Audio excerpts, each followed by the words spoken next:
Do you believe in hauntings or just tales? What if the shadows have tales to tell? Some swear they heard the whispers. What makes a home an echo of the past? Stay until the end to understand everything. In 1979, a quiet suburban house in the small town of Christchurch, New Zealand, became the epicenter of paranormal activity that would leave its residents and the wider community haunted for decades. The occupants were the Hales, a family longing for a peaceful life. As they settled into their late 1970s climate of everyday meals and school routines, the house quickly became a stage for inexplicable events. It began with seemingly innocent phenomena. Strange noises echoed through the halls, odd drafts sent chills down spines, and items mysteriously relocated overnight. Most notably, the children reported seeing flickering lights that danced in the corners of their eyes. Such occurrences would soon escalate into a spiral of overwhelming horror. It wasn't long before the Hales confided in their neighbors and friends about the increasingly aggressive incidents plaguing them. Objects flew from shelves without reason, cold spots settled where warmth should reign. In a chilling twist, their once inviting home transformed into something akin to a living nightmare. They noted that at midnight, the air felt thick, stale as if it had been held for too long, burdened by unseen eyes.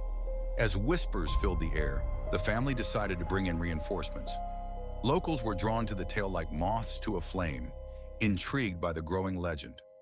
Why did people believe in the Hales story? New Zealand has a potent history of myths, legends, and encounters with the beyond. A tapestry woven from ancestral stories, cultural beliefs, and past traumas.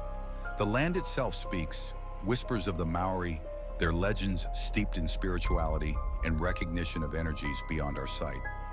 Ghosts, known as Wairua, were believed to inhabit the very fabrics of existence, not evil, but merely echoes of those who walked before.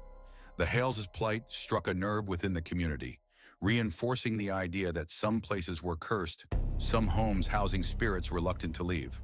Media coverage quickly amplified their experiences as the family's turmoil caught the attention of local news outlets amid a period in New Zealand's history when the supernatural was a hot topic. Reports flowed in from curious investigators willing to delve into the paranormal, attempting to document the Hales' experiences. In 1980, a paper titled The Haunting of the Hales presented the case, complete with eyewitness accounts and even photographs capturing the erratic movements of objects within the home. This was no longer just a family issue. It had evolved into a spectacle, raising questions about how much history a house can swallow and still appear whole. Reports were so prevalent that authorities felt compelled to intervene, filing police report number 101-124, which noted citizen claims of disturbances that derailed the town's tranquility. There were even calls for an investigation into the environmental aspects of the home.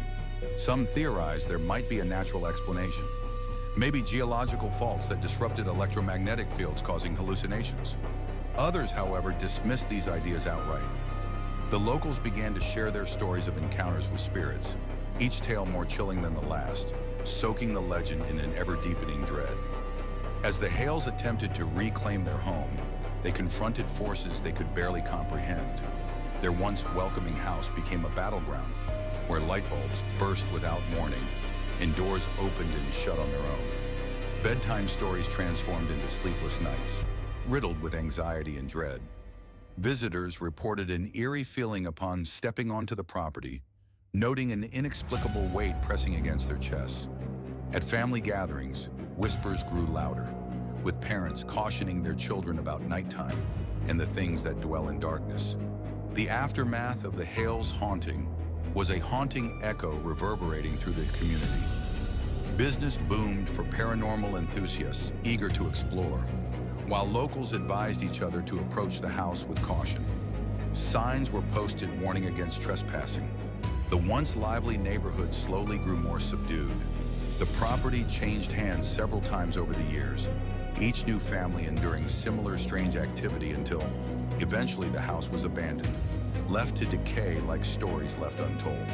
In fact, local history books began showcasing the Hale family's saga, their tales etched in memory, an enduring echo of warnings. To this day, ghost tours and discussions of supernatural legends remain at the forefront of local lore. The house stands as a shell of its former self, a notorious point of interest in Christchurch, welcoming those seeking chills and experiences that defy logic, a monument to the fear of the unknown. Many swear they can still feel a cold breeze upon entering the lot, a constant reminder of the spirits that once roamed. Perhaps the most chilling aspect is a pervasive belief that some houses refuse to forget, trapping their inhabitants in a loop of the past, living proof of the unexplained whispers that give life to fables and legends. As the night deepens, who knows what stories the walls will share next? For every curious visitor who dares to approach, there is always that lingering question: what truly haunts a home, and is it watching us still? If you are captivated by tales like the Hales and find yourself peering into the shadows of your own neighborhood, it may be time to subscribe. Who knows what lies in the dark waiting to be uncovered?